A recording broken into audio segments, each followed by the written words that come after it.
Sobat, pernahkah saat membaca Al-Quran, kamu mengalami fenomena hati yang mati rasa? Lisanmu dengan fasih mengalirkan lantunan ayat-ayatnya yang mulia, namun hatimu kosong dari merasakan apapun jua. Tidak itu ketenangan, kesedihan, rasa haru, apalagi perasaan takut akan azabnya. Padahal sebagai seorang muslim, engkau sangat-sangat berkeinginan merasakan lebaran Al-Quran di dada.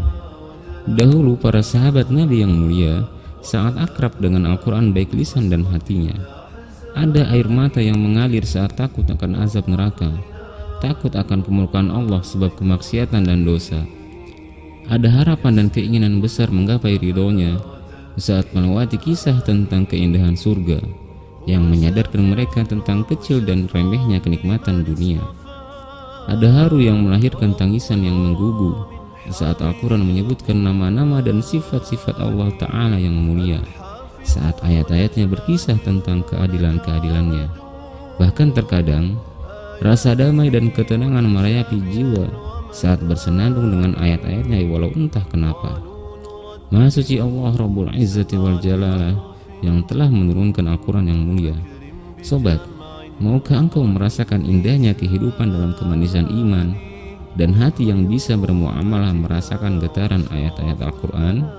Maka 3 nasihat di bawah ini akan mengantarkanmu pada penghayatan terhadap ayat-ayat Al-Quran. Simak dan amalkan. Pertama, berusaha memahami dengan baik makna Al-Quran. Al-Quran yang Allah Ta'ala turunkan kepada Nabi Muhammad SAW memiliki makna tersendiri. Bukankah kita terkadang tidak memahami sesuatu bukan karena tidak bisa memahaminya, tapi karena tidak benar-benar memahami hakikat maknanya? Sebagai permisalan, seseorang memiliki makanan kesukaan yang ketika dimakan, entah mengapa makanan itu terasa sangat lezat, dan itu bukan karena rasanya. Meskipun orang lain makan bersama dengan makanan yang sama, namun dia tidak akan merasakan hakikat rasa yang seseorang tersebut rasakan. Karena apakah hal tersebut? Ternyata karena si makanan memiliki hakikat makna rasa tersendiri untuk setiap orang, yang bisa saja berbeda antara satu orang dengan yang lainnya. Nah, begitu juga dengan Al-Quran. Jika kita benar-benar ingin meresapi ayat yang dibaca, maka kita perlu memahami hakikat makna Al-Quran. Kedua, membaca Al-Quran dengan bacaan yang baik dan benar, lancar, dan berkesesuaian dengan kaidah tajwidnya.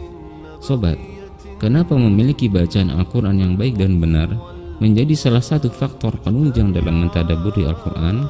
Jawabannya adalah, bayangkan bagaimana seseorang akan bisa dengan mudah menghayati ayat yang dia baca jika dalam melantunkannya saja dia masih kesulitan. Ibaratnya, seseorang ingin merasakan serunya bermain bola, namun untuk berlari dan menendang saja dia masih kesulitan. Jadi dalam permasalahan ini, hendaknya seorang muslim tidak pernah merasa cukup dalam menambah ilmu di dalamnya, terutama dalam bidang tajwid dan tahsin Al-Quran. Adalah mereka para sahabat Nabi yang mulia, terlahir sebagai manusia yang paling memahami bahasa Arab dari dasarnya. Mereka berbicara sehari-hari dengannya, namun tak kemudian membuat mereka merasa cukup dari mempelajari bacaan Al-Quran Rasul mereka yang mulia.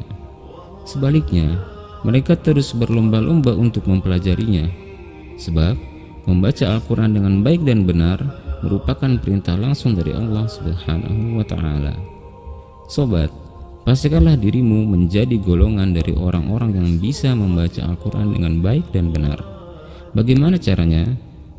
Pastinya dengan belajar dari seorang guru yang fasih bacaannya dan dalam ilmunya. Di zaman ini, kemudahan teknologi dan komunikasi harus kita manfaatkan sebaik mungkin, terutama dalam mempelajari Al-Quran. Yang ketiga, supaya kita bisa meresapi Al-Quran dalam hati adalah dengan memahami makna ayat yang dibaca. Tentunya yang paling utama adalah dengan memahami bahasa Al-Quran itu sendiri, yaitu bahasa Arab. Sobat, sangat utama jika kamu mampu memahami bahasa Arab, menyisihkan waktu dan tenaga untuk mempelajarinya. Namun, jika kamu belum mampu, maka jangan putus asa sia-sia. Hal yang bisa membantu adalah memiliki mushaf terjemahan yang darinya kamu bisa membaca arti ayat per ayat Al-Quran, bahkan kata per katanya. Jadikan rutinitasmu adalah membaca Al-Quran beserta makna ayat-ayatnya. Semoga dengan begitu Allah mengaruniakan kepadamu kelembutan hati yang bisa merasakan getaran ayat-ayatnya. Jadi, itulah 3 hal yang bisa membantumu untuk meresapi dan mentadaburi Al-Quran dari dalam hati. Pertama, memahami dengan baik hakikat makna Al-Quran. Kedua, membaca Al-Quran dengan bacaan yang baik dan benar.